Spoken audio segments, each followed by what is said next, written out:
tall with this mic. It must be my 6-inch heels. So I'm very happy to be back in New York. And wow, thank you. Very good-looking crowd.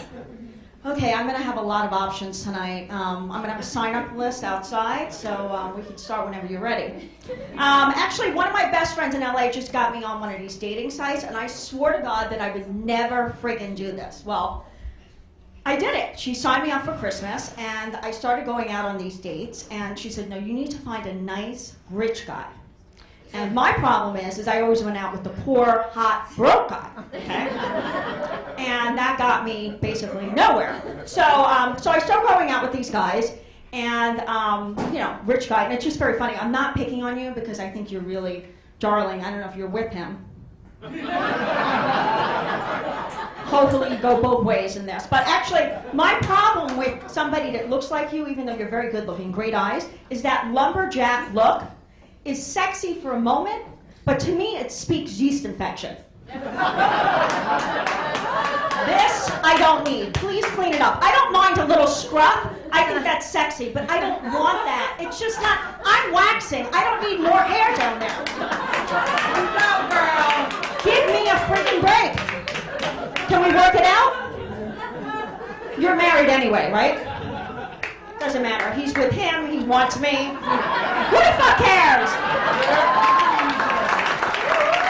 So I go out with this other guy, and he's bragging. He doesn't really show me many pictures, but my friend said I have to keep myself open, okay? Because I've always picked the wrong guy, and I actually have some friends in here who can vouch for that. So I'm going to follow her advice. So I'm not looking at photos. I'm looking at the photos of their cars. Right? That looks good. So he has a brand new white Maserati. And so I meet him, and because I didn't look at the photos, I didn't realize that he's missing teeth, and the teeth that he does have are friggin' yellow. And I'm like, how is this possible that you can afford this car, but you don't care about your teeth? But I guess he doesn't care. So he has this thick gold chain, and he wants to know how I am in bed. Do I have a lot of energy? Blah, blah, blah. And I'm thinking, I can keep you up all fucking night, but I'm not doing it. So, but I didn't say that to him. I actually thought about my friend, and I thought, maybe I should sleep with this guy. Maybe I should try something different, right? Get myself set up. And all I can think about is I want to fucking choke him with that gold chain. So he says to me, Joanne, would you like to have sex in my brand new white Maserati? And so I said, sure, can I borrow it?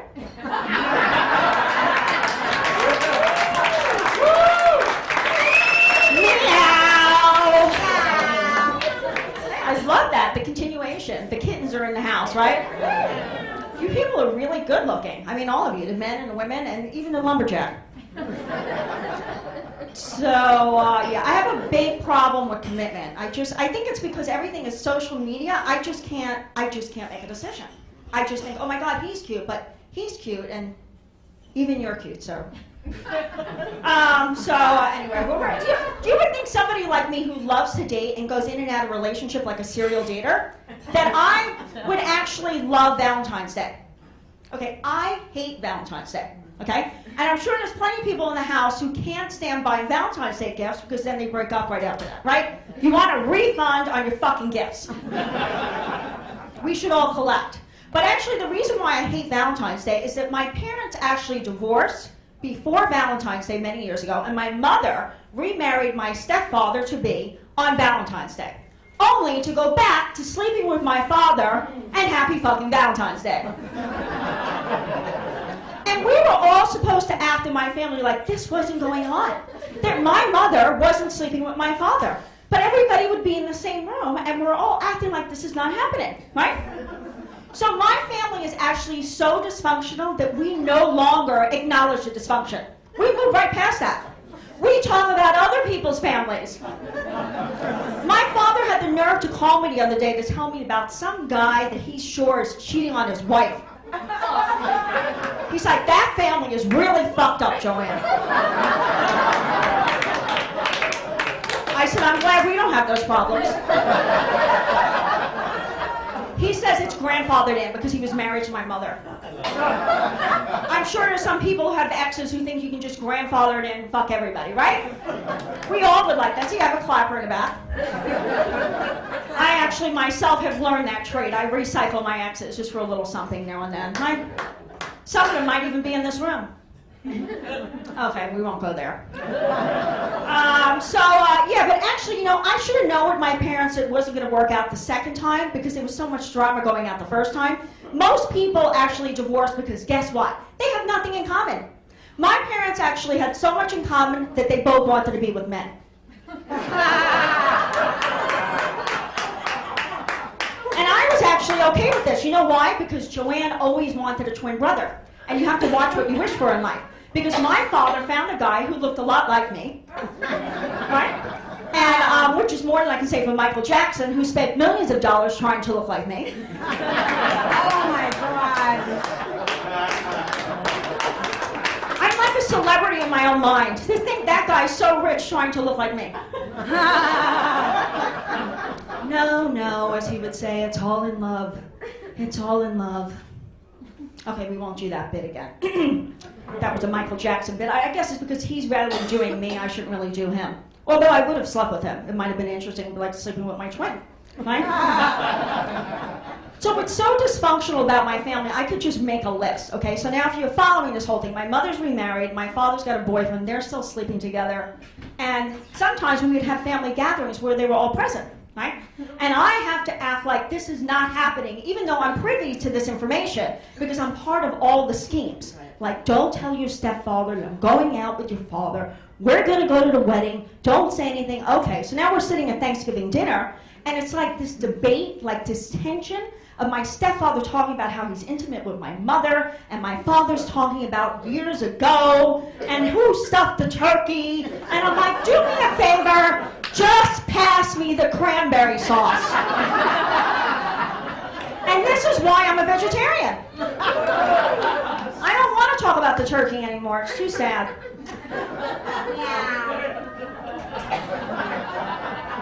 I'm glad I can laugh about it while you're laughing about it. So, so my family's an interesting group.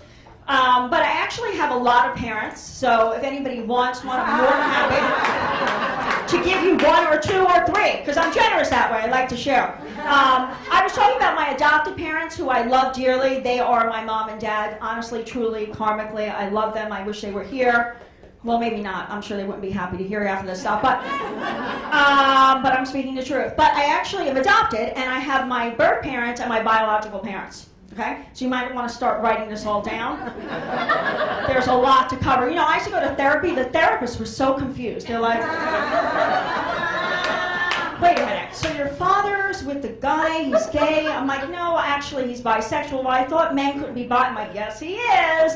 And your stepfather's what? I'm like, listen, just deal with me. I'm paying.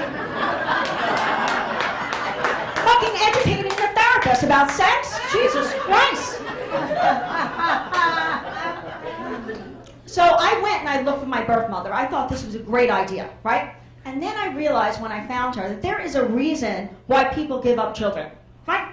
They shouldn't have children. That's why they gave them up. It's not about getting them back. Why am I looking for something that gave me away? It's like relationships. You got rid of me, I shouldn't be chasing, right? None of us should chase.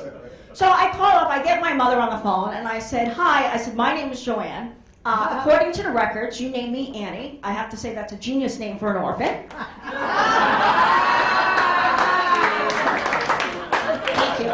They made a big play about that, in case you didn't catch it. And I said, according to the records, you're Italian-American. My dad was Italian-American, so I'm Italian-American. And she goes, oh, no. She said, when I was married to your father, I became Italian-American. And then I divorced him, and I married a Puerto Rican guy, so now I'm Puerto Rican. And I'm like, what do you possibly say to this, right? So I said, well, actually, I didn't know this. I thought you could only change religions. I didn't know you could change nationalities. And then I thought about it. I'm like, wow, this is genius. If I wanted to change nationality, all I had to do was sleep with a different guy. So if that's the case, I've been Polish, I've been Jewish, and one night in Vegas I slept with the black guy and I felt the Holy Spirit in me.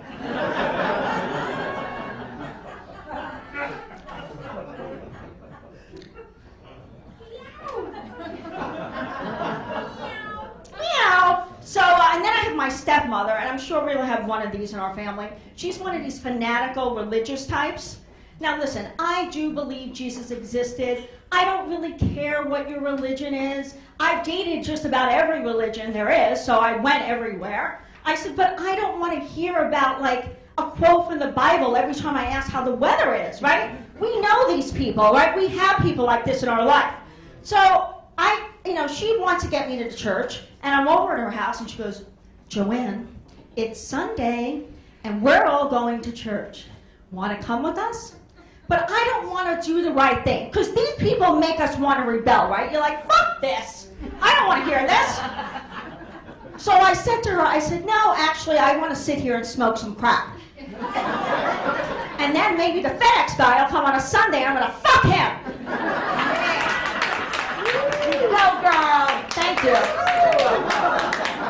She didn't like that. She goes, Joanne, Jesus is going to pray, and we're going to pray with him to soften your heart. And, we have to do this. And then the Bible quotes come. And so she goes, and Joanne, Jesus walked on water. I said, no big deal. We've all done it. It's called a patch of ice.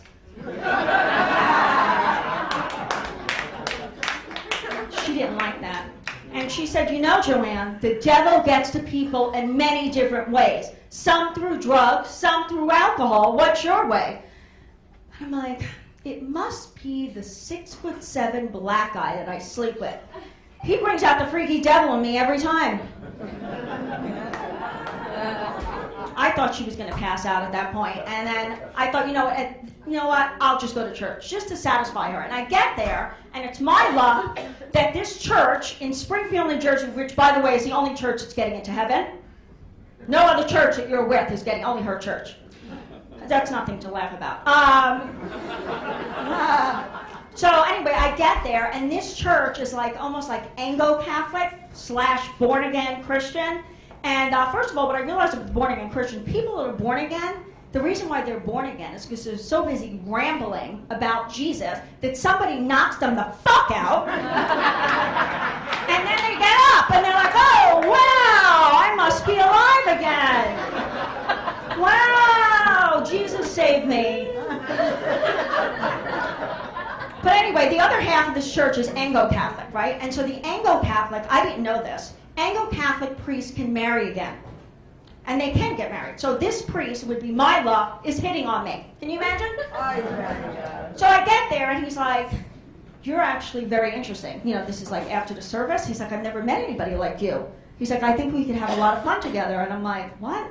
He's like, I would like to take you out to dinner. And like, he's in his garb, and I'm like, this is weird. I'm going to date a man in a dress.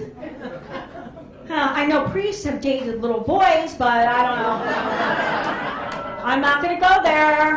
But then I thought about it. I'm like, you know what, Joanne? You need to be closer to God. Who is closer in your life right now to Jesus? The priest. So I'll fuck the priest. I'll have sex. It'll keep my stepmother happy, and everybody's doing something good. So you can imagine my dating life has always been kind of screwed up with all these family members, right? And there was really no semblance of any kind of reality of normalcy, right? So my idea of moving on was breaking up with my boyfriend who had a heroin addiction. And then I started dating a girl who did coke. All I can say is the girl hopped the TV, and at least all the spoons still worked.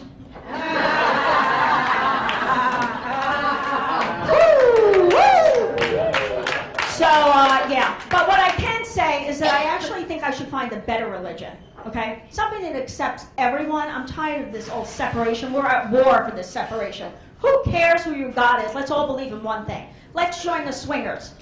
Yeah. Then we can all scream, oh God, every night with somebody new. So, yeah. So we all have these crazy relatives in our family, too, the ones that we actually really love. And one of my favorites is my Aunt Terry. God love her. She can drive me nuts in 5 seconds, right? You have somebody like that? Yes? Yes? She'll call me with the craziest things at the worst time. She called me not too long ago. I'm on my way to an audition. I picked up my cell phone. She goes, Joanne, it's Ann Terry. I'm like, yes. She's like, I have a problem. I said, I can't talk about it now. She's like, no, but you don't understand. So-and-so died. I said, listen, I'm going on an audition. I have to remain positive. She goes, what are you auditioning for? She goes, Max Factor. She goes, oh, those son of a bitches. I hate their fucking guts.